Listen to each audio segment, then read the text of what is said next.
El conflicto de los siglos, capítulo 9, se enciende una luz en Suiza, parte 1.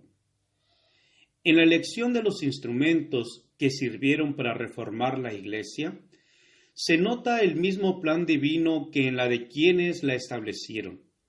El Maestro Celestial pasó por alto a los grandes de la tierra, a los hombres que gozaban de reputación y de riquezas, y estaban acostumbrados a recibir alabanzas y homenajes como caudillos del pueblo.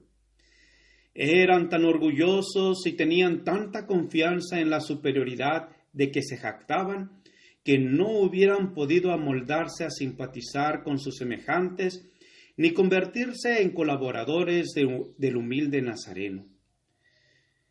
Fue a los indoctos y rudos pescadores de Galilea a quienes dirigió él su llamamiento. Venid en pos de mí, y os haré pescadores de hombres. Mateo 4:19. Estos sí que eran humildes y dóciles.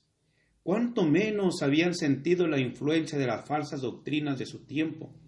Tanto más fácil era para Cristo instruirlos y educarlos para su servicio.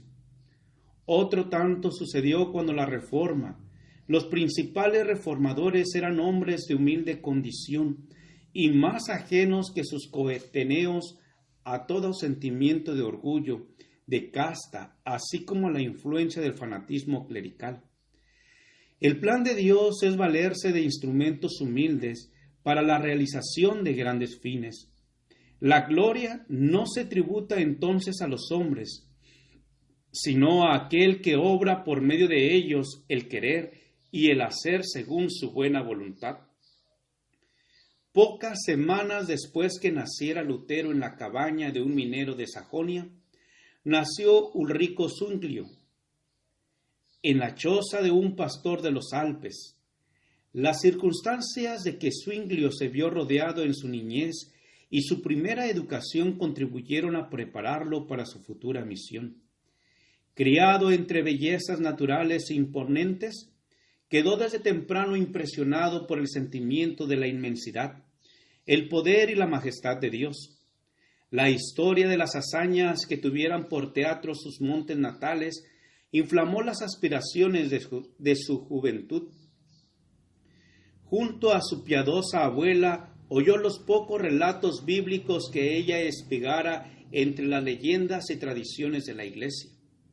Con verdadero interés, oía él hablar de los grandes hechos de los patriarcas y de los profetas, de los pastores que velaban sobre sus ganados en los cerros de Palestina, donde los ángeles les hablaron del niño de Belén y del hombre del Calvario.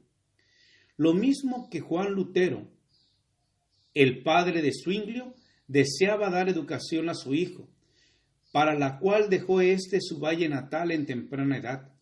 Su espíritu se desarrolló pronto, y resultó difícil saber dónde podrían hallarse profesores competentes. A los 13 años fue a Berna, que poseía entonces la mejor escuela de Suiza. Sin embargo, surgió un peligro que amenazaba dar en tierra con lo que él se esperaba. Los frailes hicieron esfuerzos muy resueltos para seducirlo a que entrara en un convento. Los monjes franciscanos y los dominicos rivalizaban por ganarse el favor del pueblo, y el afecto se esmeraban a porfía en el adorno de los templos, en la pompa de las ceremonias y en lo atractivo de las reliquias y de las imágenes milagrosas. Los dominicanos de Berna vieron que si les fuese posible ganar a un joven de tanto talento, obtendrían ganancias y honra. Su tierna juventud, sus dotes de orador y escritor y su genio musical y poético serían de más afecto que la pompa y el fausto desplegado en los servicios, para atraer al pueblo y aumentar las rentas de su orden. Valiéndose de engaños y lisonjas, intentaron inducir a Zwinglio a que entrara en su convento. Cuando Lutero era estudiante, se encerró voluntariamente en una celda y se habría perdido para el mundo si la providencia de Dios no le hubiera libertado. No se le dejó a Zwinglio correr el mismo riesgo.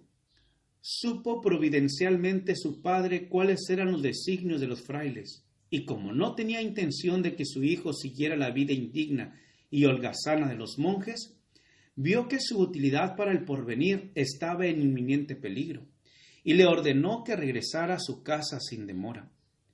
El mandato fue obedecido, pero el joven no podía sentirse contento por mucho tiempo en su valle natal, y pronto volvió a sus estudios, yéndose a establecer después de algún tiempo en Basilea. En esta ciudad fue donde Zwingli oyó por primera vez el Evangelio de la gracia de Dios. Wyttenbach, profesor de idiomas antiguos, había sido llevado en su estudio del griego y del hebreo al conocimiento de las Sagradas Escrituras, y por su medio la luz divina esparcía sus rayos en las mentes de los estudiantes que recibían de él enseñanza. Declaraba el catedrático que había una verdad más antigua y de valor infinitamente más grande que las teorías enseñadas por filósofos y los escolásticos. Esta antigua verdad consistía en que la muerte de Cristo era el único rescate del pecador. Estas palabras fueron para Zwingli como el primer rayo de luz que alumbra el amanecer. Pronto fue llamado Zwingli de Basilea para entrar en la que iba a ser la obra de su vida. Su primer campo de acción fue una parroquia alpina, no muy distante de su valle natal. Habiendo recibido las órdenes sacerdotales, se aplicó con ardor a investigar la verdad divina, porque estaba bien enterado, dice un reformador de su tiempo, de cuánto deben saber aquellos a quienes les está confiado el cuidado del rebaño del Señor. A medida que escudriñaban las Escrituras, más claro le resultaba el contraste entre las verdades en ellas encerradas y las herejías de Roma. Se sometía a la Biblia y la reconocía como la palabra de Dios y única regla suficiente e infalible. Veía que ella debía ser su propio intérprete. No se atrevía a tratar de explicar las Sagradas Escrituras para sostener una teoría o doctrina preconcebida, sino que consideraba su deber aprender lo que ellas enseñaban directamente de un modo evidente. Procuraba valerse de toda ayuda posible para obtener un conocimiento correcto y pleno de sus enseñanzas, e invocaba al Espíritu Santo, el cual, declaraba él, quería revelar la verdad a todos los que la investigasen con sinceridad y en oración.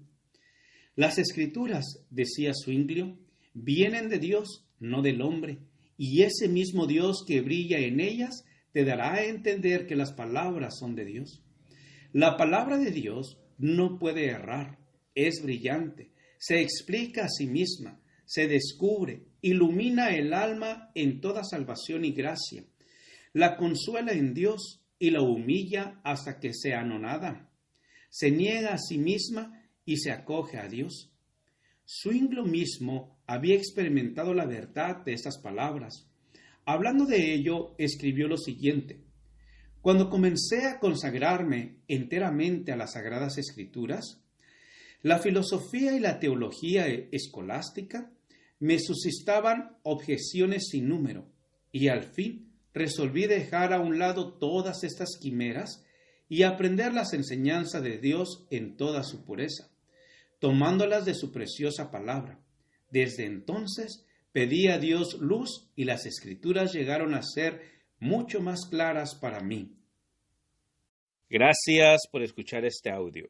Te invito a escuchar el siguiente capítulo.